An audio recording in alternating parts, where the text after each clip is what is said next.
5 sekawan, minggat. Bagian 13.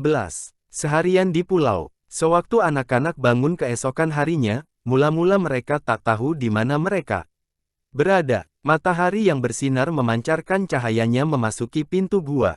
Muka George, yang paling dulu kena sinarnya. Ia terbangun. Sejenak ia masih tetap berbaring dalam keadaan setengah tidur. Ia agak heran, mengapa alas tempat tidurnya tak selembut biasanya.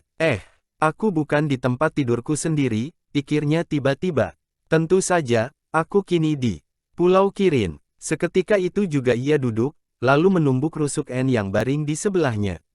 Bangun, penidur, kita di pulau. Tak lama kemudian semuanya sudah terbangun, sambil mengusap-usap mata yang masih mengantuk. Kurasa hari ini aku lebih baik mengumpulkan semak-semak kecil untuk kujadikan alas tempat tidurku, kata N.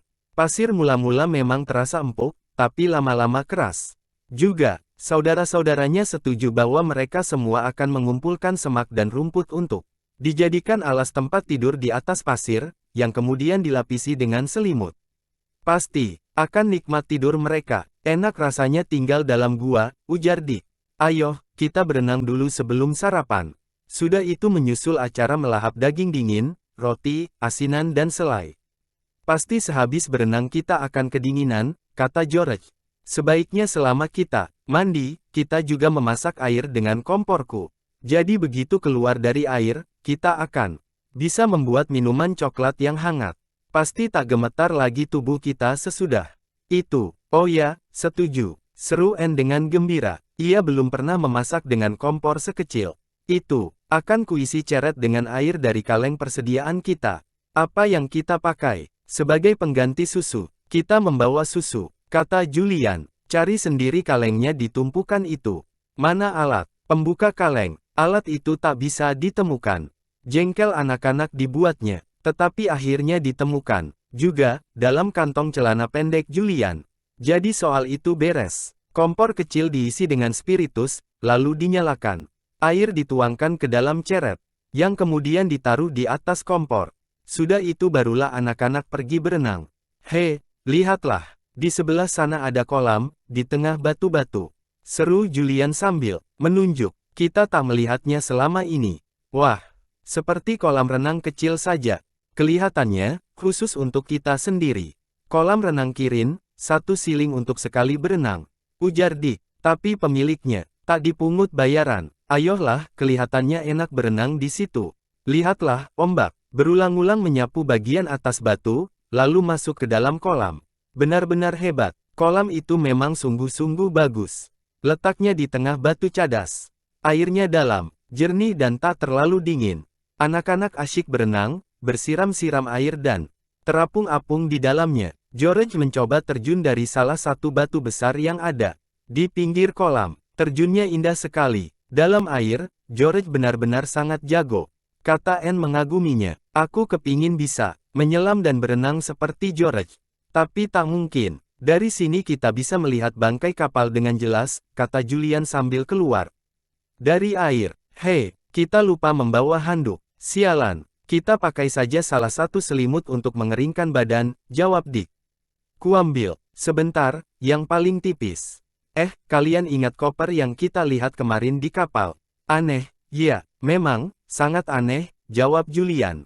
Aku agak bingung melihatnya. Kita harus menerus mengamat-amati bangkai kapal itu, supaya ketahuan siapa yang datang untuk mengambil koper. Kurasa para penyelundup, ini kalau pemiliknya memang penyelundup, mengambilnya.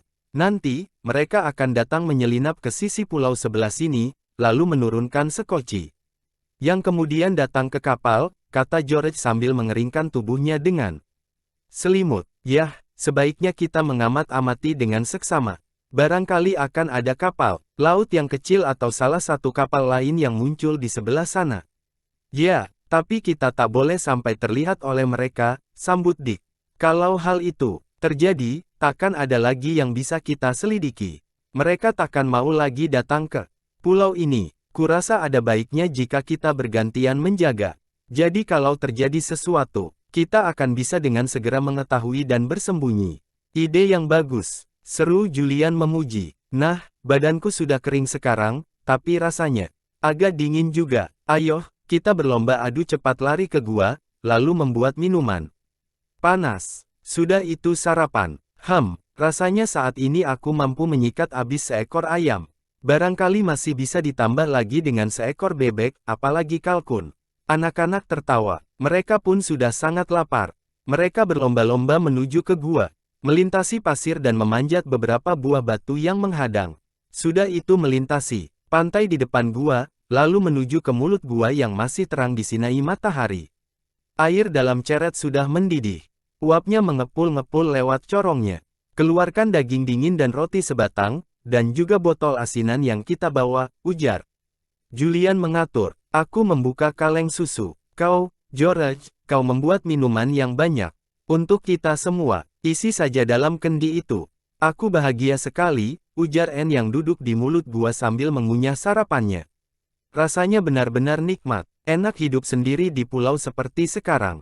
Tinggal di pulau kepunyaan sendiri, dan bisa berbuat sekehendak hati. Saudara-saudaranya seperasaan dengannya. Hari pun sangat indah, laut dan langit biru cerah. Mereka duduk-duduk sambil makan dan minum, serta memandang ombak yang datang. Bergulung-gulung lalu memercik di atas batu karang yang terletak agak lebih jauh dari bangkai kapal. Pesisir di situ berbatu-batu. Gua ini harus kita atur sebaik-baiknya, ujar Anne. Ia paling rapi di antara keempat anak itu, dan senangnya memang main rumah-rumahan. Tempat ini akan kita jadikan rumah kita, tempat kita tinggal. Kita akan membuat tempat tidur yang baik. Dan harus pula, dibuat tempat duduk bagi kita masing-masing. Sedang barang perbekalan kita atur dengan rapi di rak batu itu. Tempat itu seolah-olah sengaja dibikin untuk kita. Kita biarkan saja Anne bermain rumah-rumahan seorang diri di sini, kata George. Iya, sudah bosan duduk diam-diam. Sedang kita akan mengumpulkan semak dan rumput sebagai pengalas tempat tidur. Oh ya, bagaimana jika salah seorang dari kita menjaga bangkai kapal dari sini, supaya kita segera tahu kalau ada orang datang? Ya, itu penting sekali, sahut Julian dengan segera. Aku yang paling dulu menjaga. Tempat terbaik untuk itu adalah di tebing sebelah atas gua ini. Akan kucari nanti sebuah semak yang akan menyembunyikan diriku dari pandangan orang di laut. Kalian mengumpulkan semak dan rumput. Kita menjaga berganti-ganti, masing-masing 2 jam. Kita juga boleh membaca kalau mau, asal jangan lupa sekali-sekali mendongak dan memandang ke laut. Dick dan George pergi mengumpulkan rumput dan semak yang akan dipakai sebagai alas tempat tidur mereka. Sedang Julian memanjat tali bersimpul-simpul yang masih tergantung dari lubang sebelah atas. Tali itu terikat kuat pada sebuah akar semak yang kokoh. Ia naik ke atas tebing, lalu berbaring di rumput dengan napas terengah-engah. Di tengah laut tak nampak apa-apa, kecuali beberapa kapal besar yang berlayar di ujung pandangan. Jaraknya pasti beberapa mil dari tempat mereka berada. Julian berbaring di atas tebing, sambil menikmati kehangatan cahaya matahari yang bersinar.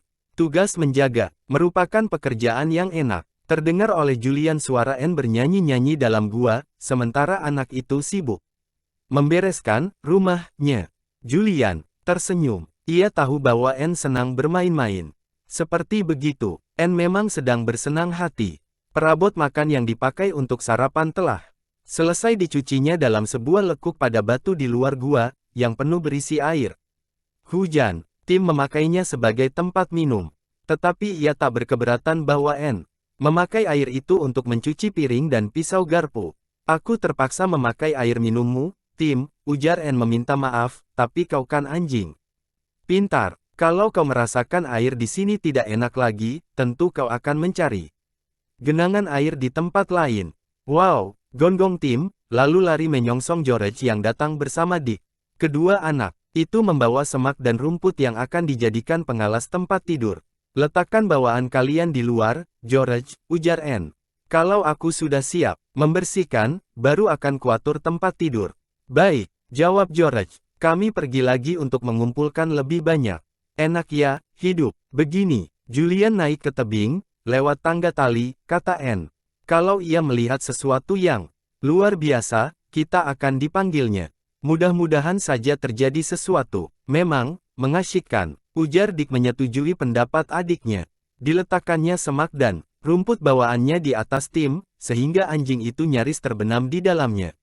Wah, maaf, Tim, aku tak tahu kau ada di situ. Anne senang sekali sepagi itu. Semua diaturnya rapi-rapi di atas rak batu. Roti, dibungkusnya semua dalam taplak meja yang juga dibawa, lalu diletakkan di bagian belakang gua. Dipilihnya tempat yang paling sejuk.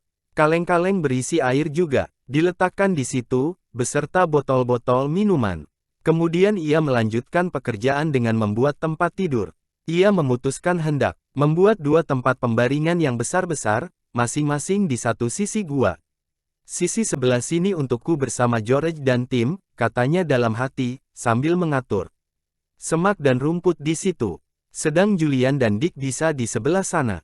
Wah, tanaman, sebegini masih kurang banyak. Engkaukah itu, Dick? Kau datang tepat pada waktunya. Aku kekurangan alas. Tak lama kemudian telah selesai dibuat kedua tempat tidur mereka. Masing-masing beralaskan 2 selimut tua, sedang 2 selimut yang agak baru ditaruh sebelah atasnya. Bantal-bantal diatur pula sebagai pengalas kepala kalau tidur nanti. Sayang kita tak membawa pakaian tidur, pikir Anne.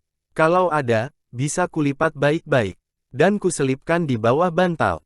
Nah, kelihatannya rapi sekarang. Kita sudah mempunyai rumah yang cantik. Julian masuk ke dalam gua lewat tangga tali. Ia memandang berkeliling dengan kagum. Wah, Anne, rapi sekali gua kita sekarang. Semua berada di tempatnya yang benar. Benar rapi. Kau gadis cilik yang cekatan. Sebetulnya Anne tak senang disebut cilik. Tetapi walau begitu senang juga hatinya. Karena dipuji-puji. Ya, kelihatannya rapi, bukan? Ujarnya, tapi kenapa kau tidak menjaga di atas tebing? Julian, sekarang giliran Dick, kata abangnya itu. Aku sudah menjaga selama 2 jam. Kita, membawa biskuit atau tidak? Perutku takkan berkeberatan kalau diisi dengan 1 atau 2 biskuit. Dan kurasa Dick dan George juga begitu. Kita naik saja ke atas tebing, dan makan bersama-sama di sana. George dan Tim menemani Dick menjaga. Sementara Anne mengambil 10 buah biskuit dari dalam kaleng tempatnya, Julian mendului naik tali ke atas. Tak lama kemudian mereka sudah duduk-duduk dekat semak yang lebat, sambil makan biskuit. Tim juga kebagian, tetapi langsung ditelannya. Sehari itu anak-anak hidup enak dan agak bermalas-malasan. Mereka silih berganti, menempati pos penjagaan. Sorenya Anne kena marah Julian, karena tertidur sewaktu. Gilirannya menjaga. Anak itu menangis, karena merasa malu terhadap dirinya sendiri. Kau sebetulnya masih terlalu kecil untuk disuruh menjaga, ujar Julian. Kemudian, sebaiknya kami bertiga dan Tim saja yang melakukan tugas itu. Jangan, aku juga ingin menjaga, kata Anne meminta-minta. Aku berjanji takkan pernah tertidur lagi. Tapi tadi matahari sangat panas, dan jangan cari-cari alasan, kata Julian. Persoalannya malah menjadi semakin repot. Karenanya, baiklah, kami beri kesempatan 1 kali lagi. Kita lihat nanti, apakah kau memang sudah cukup besar untuk diserahi tugas seperti kami. Anak-anak kembali silih berganti menjaga. Mereka menajamkan mata, melihat ke laut. Kalau-kalau ada kapal asing muncul. Tetapi sehari itu tak terjadi apa-apa. Anak-anak merasa kecewa. Mereka sangat ingin mengetahui siapa yang menaruh koper hitam di geladak kapal rusak. Mereka juga ingin tahu alasannya, serta apa isi koper rahasia itu. Kita tidur saja sekarang, kata Julian ketika matahari terbenam. Sudah pukul 9 malam, ayolah, kita tidur. Aku sudah kepingin merebahkan badan di atas tempat tidur empuk yang diatur dengan rapi oleh Anne.